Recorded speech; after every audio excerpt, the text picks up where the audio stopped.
Gerardo and Pedro for them to take you through the RIPE IPv6 addressing plan.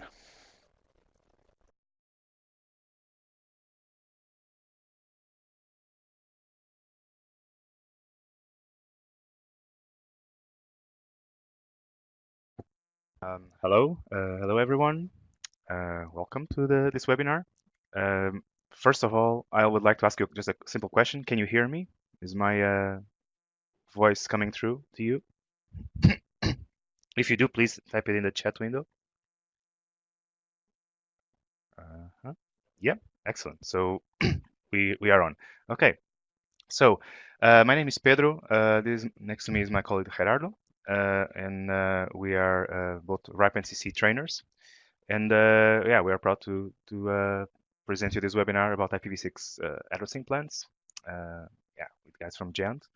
So I was going to be just very quickly, if also the first time you use Adobe Connect, well, here on the right side below our faces, you have several files which you can download.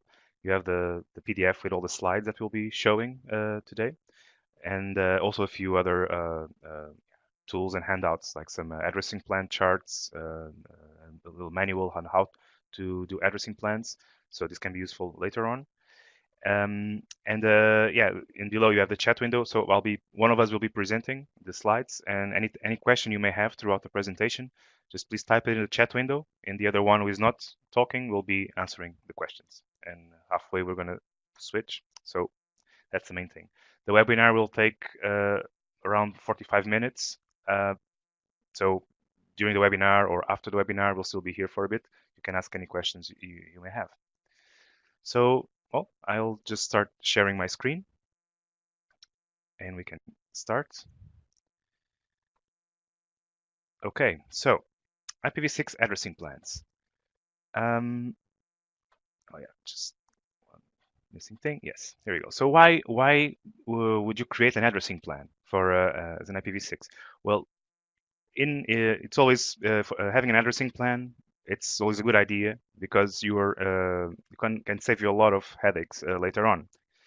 Especially as you may be aware, IPv6 addresses, the whole IPv6 space, is rather huge, and things can go quite quickly out of hand if, yeah, basically if network operator starts assigning addresses kind of randomly to its machines, and the whole network will change with time. It will it will grow. So it's a good idea to actually know from start what you're going to do when it comes to IPv6 subnets and the whole IPv6 addressing space in general. So it's good to have a good addressing plan from the beginning. So as we have it here, it will give you some mental health during implementation. At least, yeah, that's generally a good thing. You won't run into so many surprises or situations where you'll have to renumber. Nobody likes that. Also for security policies, you configure your firewalls and other security policies. It will be easier to implement it if you have everything properly planned. Better scalability, and also for efficient route aggregation. Yeah, it's good to know which parts of the network, which devices will be, and how you can aggregate and yeah, plan your BGP and configure your internal BGP routings. So, we start with a couple of tips when it comes to how to look at the IPv6 address space in itself. So the IPv6 address. So in IPv4, you would maybe think of an IPv4 address where you could basically create subnets on a single bit base or a single bit boundary. So you would create either a subnet of a /24 or /25 or and so on. So you just think of how much space you need. You can just create a subnet based on a bit. Well, with IPv6, we definitely, well, in generally speaking, one tip we recommend is to stick to the 4-bit boundary, right? Because if you look at an IPv6 address, you have a 128 bits, and the IPv6 address is represented in hexadecimal, all right? So we have each digit that you see on a v6 address representation is equivalent to 4 bits. So to keep things easier for yourself, or for whoever is going to maintain the networks, it's a good idea to stick to the subnetting on the 4-bit based. In other words, don't break the hexadecimal digits because there's no need for it. And if you do, you may end up with some crazy sequences of subnets. So while you keep to the hexadecimal, you can have two contiguous subnets, like a subnet after each other. You just need to increment or decrement one hexadecimal digit, the corresponding digit to the subnet size. Whereas if you're going to be really picky and conservative when it comes to the amount of addresses you can have and start breaking hexadecimal on a bit-based level, you're not going to have this easy incrementable representation. You're going to have to think a bit more about how then the hexadecimal representation goes on. And there's totally no need for that because you have plenty of address space. And actually, if you look at an IPv6 address, you can actually split it into two halves. On the right side, you have 64 bits, and on the left side, you have other 64 bits. On the right side, you have the interface ID, and on the left side is the network ID. So for the interface ID, we're not even going to look at it because when in IPv6, when we think of subnets, we always think of a minimum of a /64. That's how IPv6 was designed to work. There is also some technical reasons we briefly mentioned here, but to use stateless address auto configuration, which is a feature of IPv6 where a device gets automatically an address being assigned to automatically. That's the stateless address auto configuration. You need to have a /64 size subnets. So when you look at the IPv6 address, we always think of it. Actually, when you look at the IPv6 address in terms of subnetting, how much space you're going to give each subnet, you always look at the left side on the network ID. So if you look at this one, and I'm going to try to see my cursor here, I have to look at another screen. So here, this digit here represents, so every time you increment this digit, you have 64 bits within that subnet. So you have a /64. But if you want to have a broader subnet, you can look at the next digit. You'll have a /60, and that's like 16 /64s, and so on. So the next 4-bit boundary, the next subnet size will be a /56, and that's 256 /64 subnets, and so on, /52, /48, and so on, until, well, continue. This is usually the allocation size, the /32, which is quite a big amount of address space. So you have like 65,000 /48s.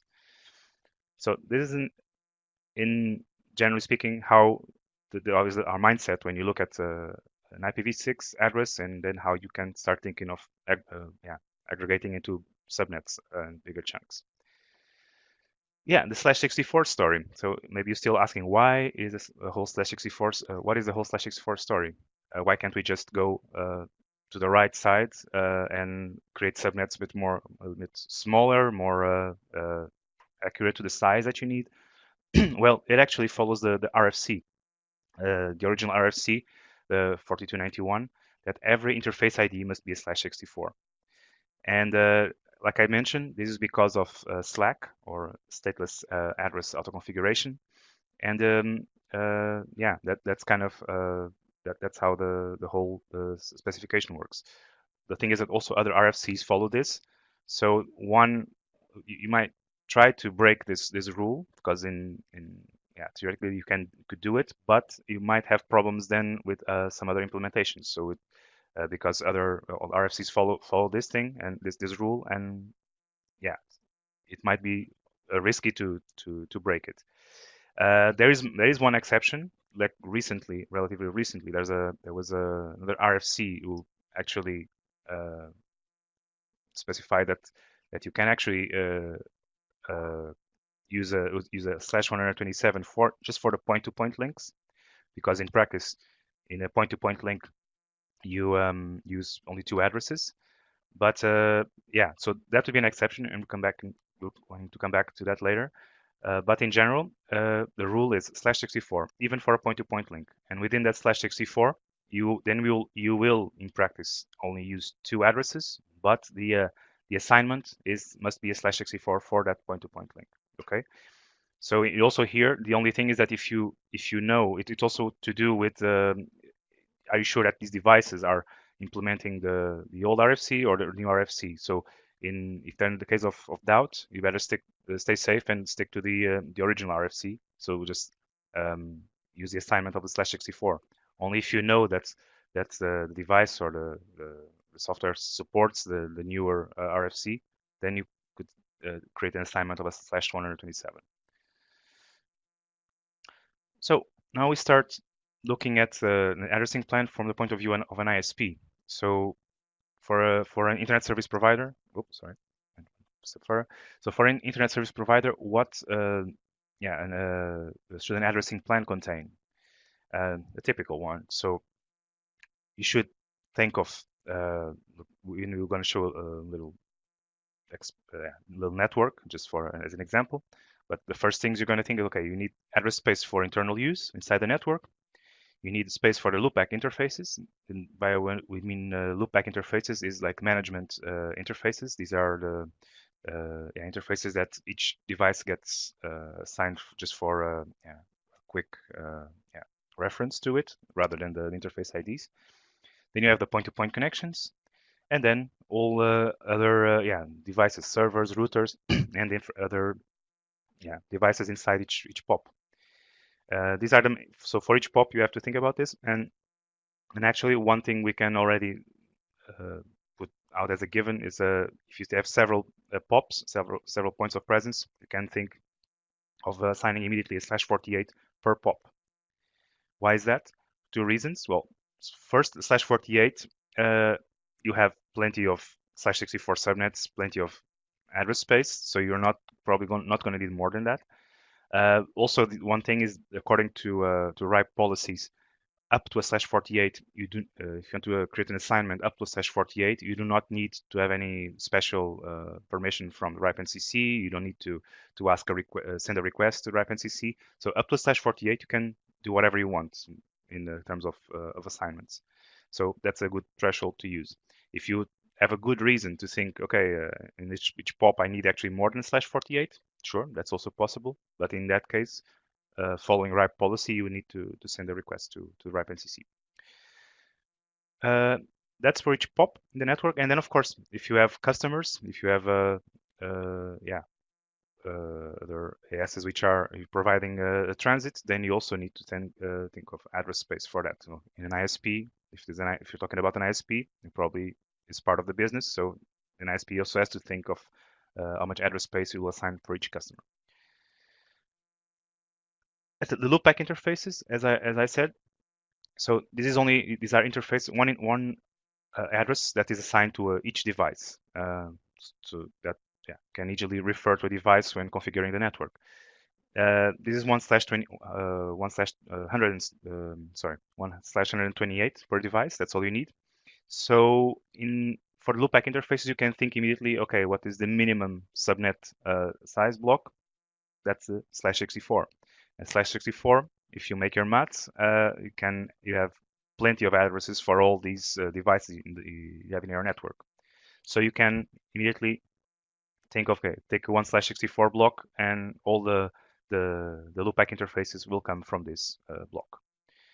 Now, it's also a good thing to have an easy to remember block for this. So you could say, if you start with in your /48, you could have the first block of the /48. You can use this as a /64 just for loopback interfaces. You'll see an example later as well. Now again, the point-to-point links. As I just mentioned before, that's the whole story with do you need a /64, or can you just assign the /127 because in practice you only need 2 addresses, one on each side of the link. So it's what I said. If the original RFC determined that it should have a /64 assigned for this, and all other RFCs followed it. So further implementations follow this rule. And recently on RFC 6164, there is it was determined that, okay, maybe you do not need the whole /64 assignment. You can actually just make an assignment of the addresses you'll need for the point-to-point link. So 127. So you could do that. You could do this. The tip here is if you know that all your devices, your software supports the new RFC, then sure, go ahead and just configure 127 for the point-to-point connections. But if you're not sure, or if definitely you know that it will not be compatible, then stick to the /64 rule for each point-to-point link. Assign a /64, and from inside the /64, yes, you're only going to use 2 addresses, but that's the way. It's okay. So in our examples, actually, we are, let's say, think of the worst case scenario. We are not sure if these devices will support the new RFC, so we are always going, when we think of point-to-point links, we're always going to think of a /64. And here's an example that we're going to use for this. So in this very small, very simple ISP network, well, what you have here, you have 2 POPs.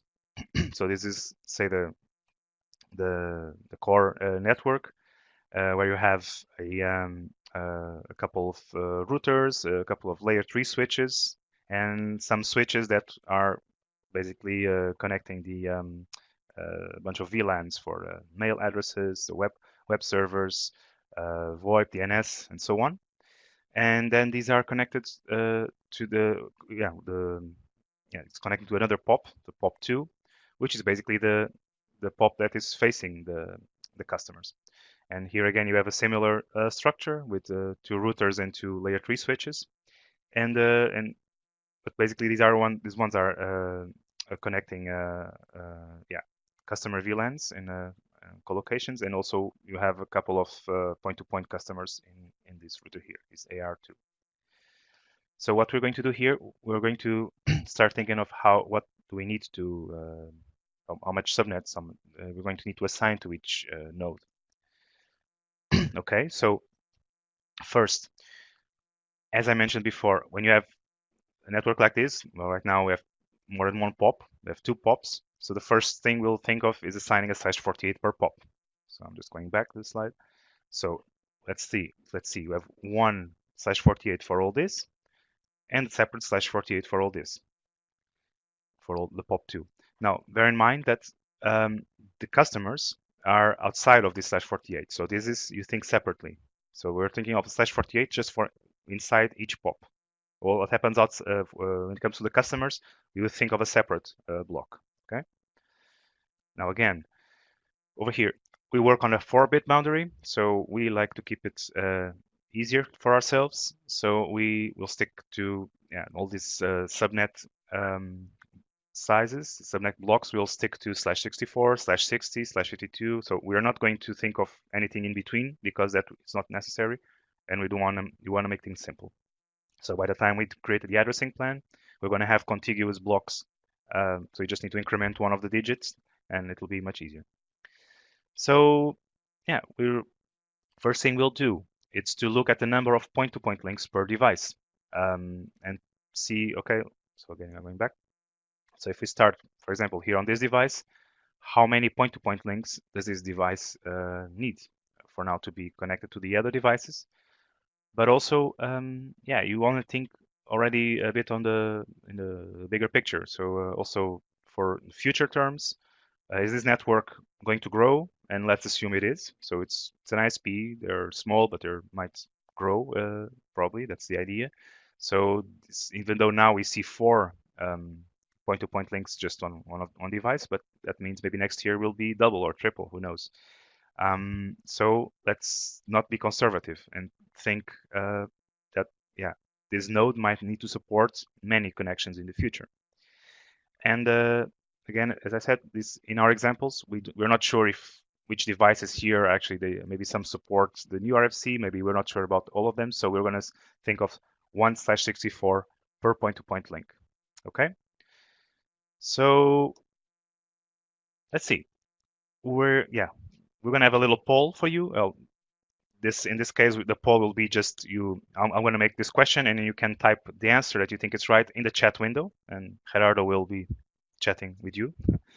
So the question is how much address space, and I'm thinking of also how many subnets should you assign to CR1 POP2, which is this device over here. How much do you think you should assign to this node, to this device? And if you think you know the answer, please type it in the chat window, and we'll tell you what we think.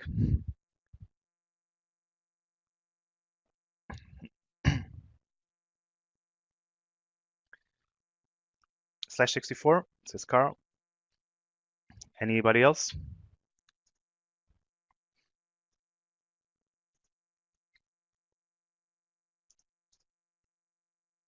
Anyone else has different idea? Yeah, Gerardo reminds you, remember, you need enough address space for all the interfaces. Exactly. And we need a /64 per each interface, each point-to-point link. Okay, so nobody else says anything? /86, aha, okay. Eric Reed says /86. That actually sounds better. Okay, well, fine, thank you. So, in fact, from these two answers, I'll go more for the /56. In fact, the /64, it might not even work because, as I was mentioning, since we are applying a /64 per point-to-point link, and here you already have 4 point-to-point links, you would need at least 4 /64s. Okay, and as I said, so you don't want to stick to a very conservative, because the point is also if you stick to, okay, I'm going to give /64s for this device, but then, yeah, the network will grow and I'll have to renumber all this. Then I have to recreate my addressing plan because it will not be enough. So that's why it's very important to give enough space for growth.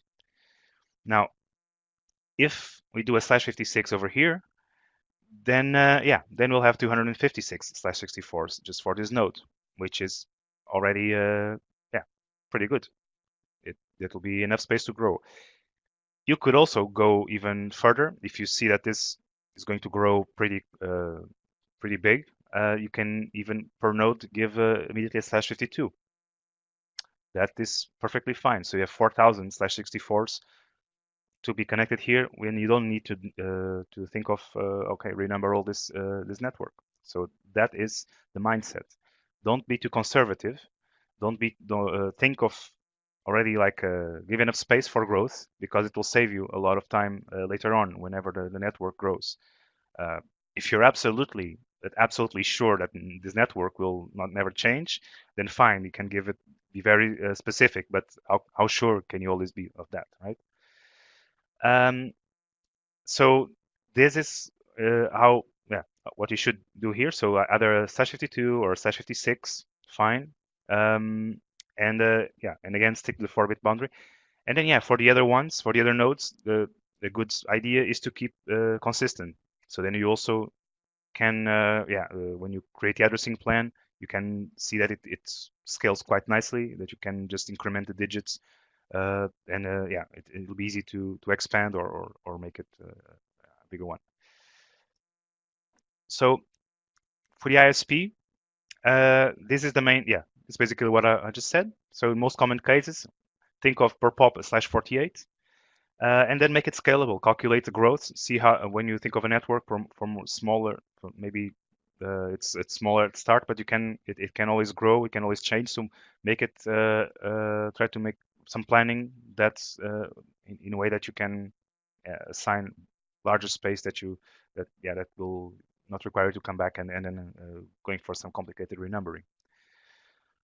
Right, now we'll park the ISP for a bit. We'll come back to this later in the webinar. And now I'm going to hand it over to Gerardo, whose face is already there, and he's going to tell you what to do about the customers. Thank you, Pedro. So I'll just have to just take control of the screen. Yes, I'll just stop sharing my screen. Yes, there it is. I'll start sharing my screen. And where did I leave that presentation now? There we are. Start it up. So Well, we talked just recently about the ISPs. What are the general guidelines? /48 per POP, /64 per interface. Give a large chunk to each device so that you have enough address space for all the interface, be it real or virtual. You never know. The idea is that you are prepared for any changes that might come in the future. If today you think, okay, one IP is enough, but tomorrow the whole idea changes, then you need to have enough address space so that all these changes are taken into account, and you don't have to renumber. Nobody likes renumbering addresses on their network. But let's concentrate now on the customers. We always say, okay, give your customers enough address space, let your customers do this or that. But customers usually don't have any idea what to do with all this address space. So we're going to give you some guidelines as to how they can split up their /48 or /56 or whatever in a useful way. Customers should get a large block of addresses. This is not because we know that they're going to use them all. It's because we don't know how much they're actually going to need. Today, they just need maybe 1, 2, 3, 20, 100 addresses. But tomorrow, there might be a killer application which requires 10,000 addresses per device. And if you don't give them enough address space, a chunk large enough, you have to renumber, they have to renumber, and it's actually a very troubling situation. Normally for business customers, the recommendation is to give them the maximum size you can, where you don't need to request an approval from the RIPE NCC. That's a /48. And for residential customers, the usual block size is between a /48 or a /56. If it's small homes, 256 subnets should be enough for a small home. What can you connect? Well, today, not really much, but in the near future, 10, 20 years in the future, we don't know what's going to happen. With the Internet of Things starting to pop its head up everywhere, well, today maybe one address is enough, but in the future, it just might not be. Some residential customers are even getting a /48 at home. They probably use one /64 for the whole LAN, and then the rest is all apparently gone to waste, but it's not. It's reserved for the future. If you have any customer where they need more than a /48 because the network is so large or it's split up in such a way that one /48 is not enough, then you have to send a request form to the RIPE NCC for evaluation and approval. And this is just for documentation purposes. When they wrote the IPv6 policy, they said, okay, a /48 to 65,000 /64 subnets should be enough for almost any network. But if it's not, we want to document these cases. So the first question in the request form is, why does this network need more than 65,000 subnets? Usually, people don't know what to say there, so nobody actually uses more than a /48. Policy says that every assignment must be registered. So when you give a customer a /48 or a /56, remember that you have to put it in the RIPE database, register it with contact details, who is the administrative contact and who is the technical contact, who is going to solve the administrative problems and who's going to solve the technical problems. But we said that customers don't really know what to do with their /48. So let's go into a little example situation of a customer. This customer of ours has 6 functions. They have a subnet for servers. They have their office PCs. They have a completely separate LAN for their network engineer PCs. They have a LAN for the guests who want to come to the office and connect. They have VPN pool for the remote workers, and they have, of course, their own infrastructure, the point-to-point links between the devices and all the loopbacks. So this customer also has 3 locations. Their offices are divided between the main building, floor 1, and main building, floor 2.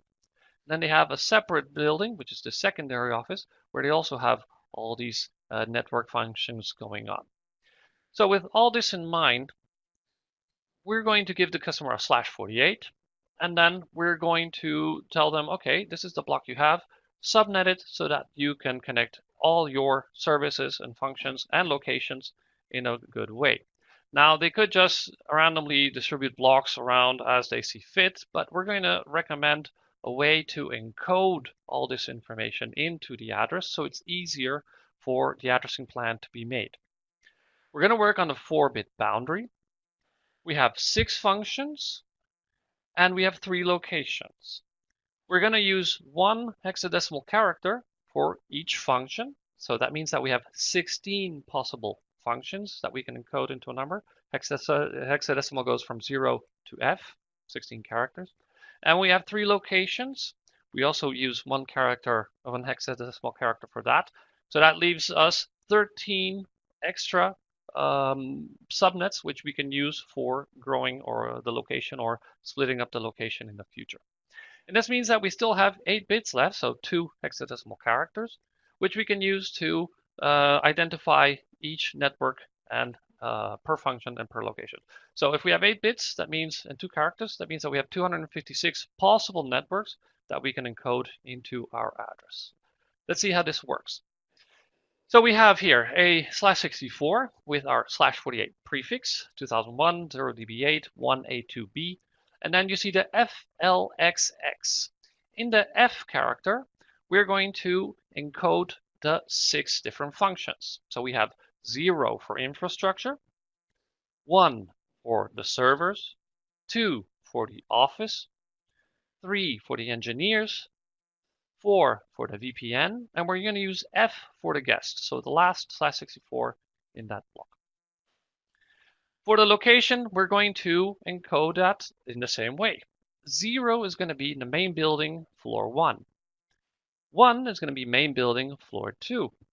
And 2 is going to be the secondary office. So we're going to be using for the L, 0, 1, and 2. And then with the XX that's left over, we just assign each network a number. So it can be between 0, 0, all the way up to FF, 256 different possibilities. Let's see some examples of how this would work.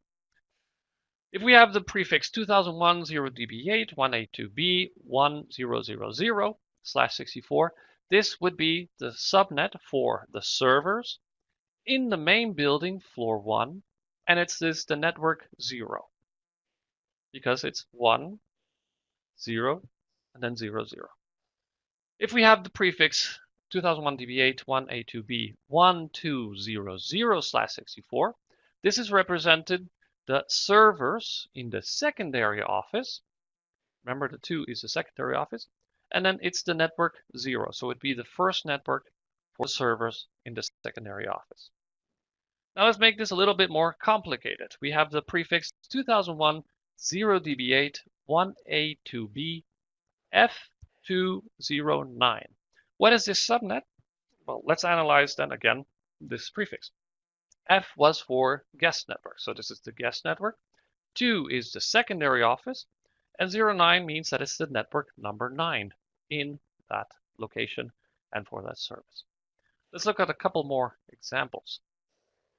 If we have the address 2001 0db8 1A2B 0000 1/128, this is one address.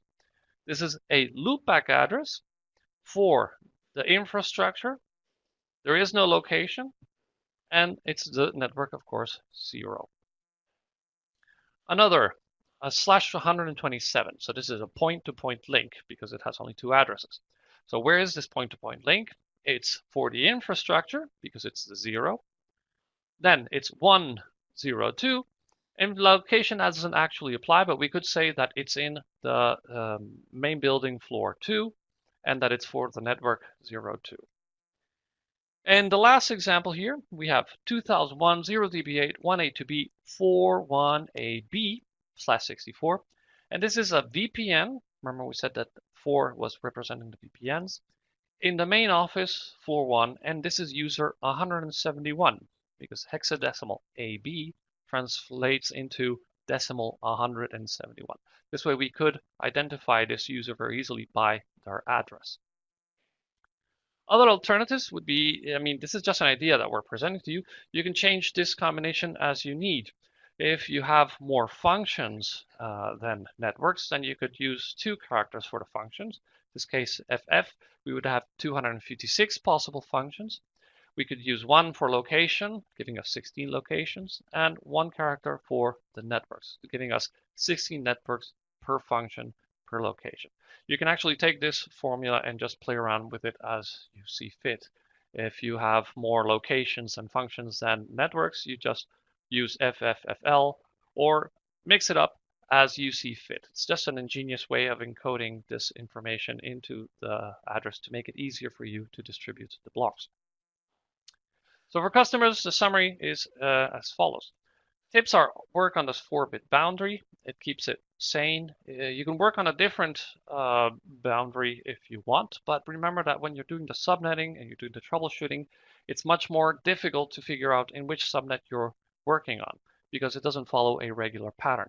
The 4-bit boundary goes from 0 all the way to F in steps of 1. If we use a different bit boundary, for example, we do a /63 instead of a /64, then the network jumps, or the numbers jump, the subnets jump, in a more irregular pattern.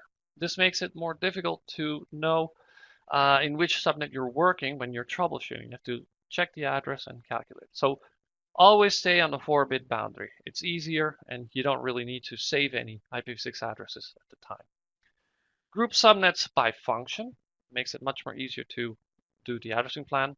Group subnets by location, and make a scalable addressing plan. Take into account how the network might grow in the future. Let's do a little exercise now based on this that we've just explained. We'd like you to tell us the full IPv6 address for an engineer's PC in the main building floor 2, and it's for computer number 2. Remember, the functions are 0 for infrastructure, 1 for servers, 2 for the office, 3 for the engineers, 4 is the VPN, and F is for guests. And for the location, we have 0, 1, and 2 for main building, floor 1, main building, floor 2, and secondary office. And then the XX is the number of the network, including the type and location. So, tell us, what is the IPv6 address or the subnet for an engineer's PC in the main building floor 2 and for computer number 2?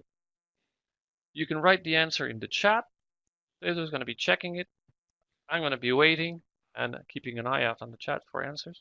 Let me see.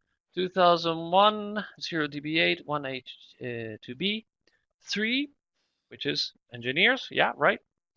2, it's in main building floor 2, exactly. And then 02, meaning it's computer number 2. Now, that is right if you're starting to count as from 1 and 2. But remember that in IPv6, you also have the 0. You can also use the 0. So if we would have started to say that computer number 1 is the 0, then computer number 2 would actually be the 1. So it would be 3201. That is confusing. So I think that the address that Eric wrote is much more easier to follow and to understand. 3 for engineers, 2 for main building, sorry, that's secondary office. So actually it would be 3, 1, and then 0, 2. That would be much more easier to follow than 3, 1, 0, 1. Am I making sense? Does this make any sense to you guys? I see a lot of people are writing. 3102. Yeah, Brooke wrote it sort of like I explained it. It gets confusing now a little bit because there's so many numbers, but you get the idea. You just have to put in each character position the encoding of what you want to use. But you remember that you always have the 0. Different than in IPv4, where the 0 is usually reserved for the network and the last address is reserved for the broadcast. In IPv6, you can use all the addresses from the first one, all 0s, all the way to the last one, all Fs. Everything is usable. If you don't want to explain all this to your customers, there's luckily a document already written, a guide on how to handle 65,536 subnets. It was written by Surfnet, the Dutch REN, and you can download it from that link. We have it on our website. And it's just a really simple guide that explains all these different combinations, encoding function, location, and network into the IPv6 address to make the addressing plan easier. Let's do another exercise for the addressing plan, the ISP that we just saw. In the chat window, we'd like you to give us block sizes. so a /64 all the way to a /48 or larger. And we'd like you to tell us first for the www VLAN in POP1, how much address space do you set aside? How much address space do you set aside for the websites or web servers VLAN?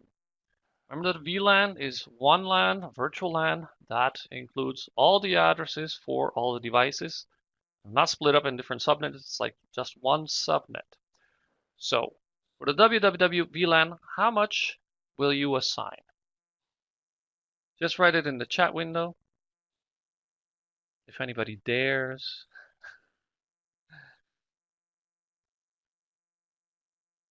Yeah, Eric is typing. Eric is the brave guy. A /60. Okay, we could set aside a /60. That is 16 /64s. That's actually a good practice. We could have different VLANs for all the web servers. But if it was only one VLAN, the best idea would be to just reserve one /64. If you think that in the future you might be having different VLANs for the different web servers, a /60 is just perfect. Let's go to the second situation. We have Colo 1. That is the layer 3 switch that needs addresses. And we have 250 customers connected to this layer 3 switch. How much address space does Colo 1 need? How much address space should we put aside for Colo 1? Even though we're not going to use it all, we need to have the address space reserved for it. We want to assign a block so that it's reserved for Colo 1. How much would you give to this? Anybody else? Now, we don't have so many brave people today who dare speak out their minds. Aha, that's better. /48, says Carl. No. Eric has has made more sense. We have the /56. We have 256 possible /64s. We have 250 customers. Each customer needs to have a point-to-point connection. So we need to set aside a /64 for each one. With the /56, we have the 256. If we assign a /48 to the Colo 1, we would need actually a larger block for the whole POP, because we would have to take that /48 from the address space that we set aside for the POP. So a /48 is not the right answer. Let's go on to the third case. We have the router 1 in POP2 and the router 1 in POP1. We have two routers. How much do we assign to each of these routers? Actually, this is a little false game, because we actually already told you the answer in the previous poll. Remember that you guys said we would assign it a /56 or a /52? Well, this is exactly the same case. For the router 1 and for in POP1 and for the router 1 and POP2, we would assign both the same block size, either a /56 or a /52. We set aside a /56 or /52, thinking in how many interfaces we have now, but how many interfaces this device might need in the future. And when we look at the common device specifications, a router can have up to around 4,000 interfaces between real and virtual interfaces. You need to set aside all this address space so that when you start using those interfaces, you have the address there and you don't have to renumber your whole network all over again. And let's go then to the last case. We have two point-to-point customers down underneath POP2. They are outside the POP, so they don't take address space from the /48 that we gave to the POP. They're connected with a point-to-point link, which we have separate address space as well. Now we want to know, how much do you give to your point-to-point customer for their own network? You have your address space for your infrastructure and for the point-to-point link, but then on the customer side, how much address space would you give to the customer? I think we've already said the answer. I want to see if you guys can repeat it. Nobody? No? We have a quiet group today. That's okay. Quiet is good. Aha! A /127. you're only giving them 2 IPs for their whole network. So you're connected them with a point-to-point link. We said that that address space was set aside. Now we want to give the customer addresses so that they can use on their own network. You need to give the customer enough address space so that they can split it over their whole network and configure all their subnets. How much would you give to a customer? We said the recommendations at the beginning. Let's see if you were paying attention. I'm going to count to 5. 1, 2, 3, 4, and 5. Okay, nobody knows the answer, so I'll say it. To each customer, you should give as much address space as you can. So between a /64 and a /48, we will always say give them a /48. Give them as much address space as you can. You don't know what their address space needs are, but you give them the maximum possible, and then they're going to split it up as we just explained, maybe using this SurfNet technique, including the function, location, and network inside the address. So a /48 it is. It's a business customer. We want to give them as much addresses as possible. Now for the whole network, we have here 2 solutions. One where we give each router a /56 and one where we give each router a /52. So for the first question, it was, what do we give the WW server LAN? We gave it just 1 /64, and we numbered it as follows. Then for the router 1 in POP 1 and router 1 in POP 2, we give them a /56. Each one from a different /48. If you check the /48s that we assigned to each POP, it has a different prefix. So we used all zeros for POP 1 and the 1 for POP 2. And then for the point-to-point customer, it says here we gave him for the /64 connection a for the point-to-point connection, we gave him a /64, but to the customer self, we give him a /48, so a whole /48 for their own network. The other solution that we had was giving each router a /52, but as you see, for all the point-to-point connections and VLANs, the amount that we're assigning is exactly the same. We're just giving more possibilities to the routers and layer 3 switches. Are there any questions? Making addressing plans isn't so difficult if you take into account all these principles that we just mentioned. Remember to keep your mental health, so work on a 4-bit boundary. Remember to take into account the scalability. How is this network going to grow? Making an addressing plan will help you to notice where you have aggregation points, and so that you can aggregate the routes much easier. And of course, applying security policies. Where do you need to apply an ACL for which blocks of addresses? So if there's no questions, we're still going to be around here for a while online. I'm going to give some promotional information. If you want to follow the information about IPv6, we have a course online. It's the Academy at ripe.net. You just need an access account. It's called Introduction to IPv6. And we have all this explanation about the addressing plans there as well. So if you want to repeat or redo this addressing plan webinar, you can probably watch the recording, but you can also see it online in the RIPE NCC Academy.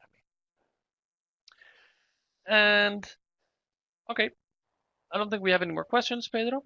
So let's wrap this up. Follow us on Twitter. And thank you very much for listening. We're going to hand over the show back to Ian. Yes, you probably want to say goodbye, Pedro. I'm going to shut down here my presentation and let go of the screen, I hope. Yeah, there we go. Thanks, Gerardo. Thanks, Pedro. That's been really, really informative. Thank you it's confused for having enough people. us as guests, presenters here, giving this webinar. We hope that the information was useful. And if you have any further questions, like I said, we're going to be here for a couple more minutes online. You can reach us on these email addresses. And, well, maybe until next time. Who knows? Excellent. Bye-bye. Thank you, everybody. Thanks, guys. And thanks to everybody. Remember, send the questions, if you've got any, through to the email addresses shown in the chat box. We'll finish the recording now and put this up onto the YouTube channel later today. Thank you.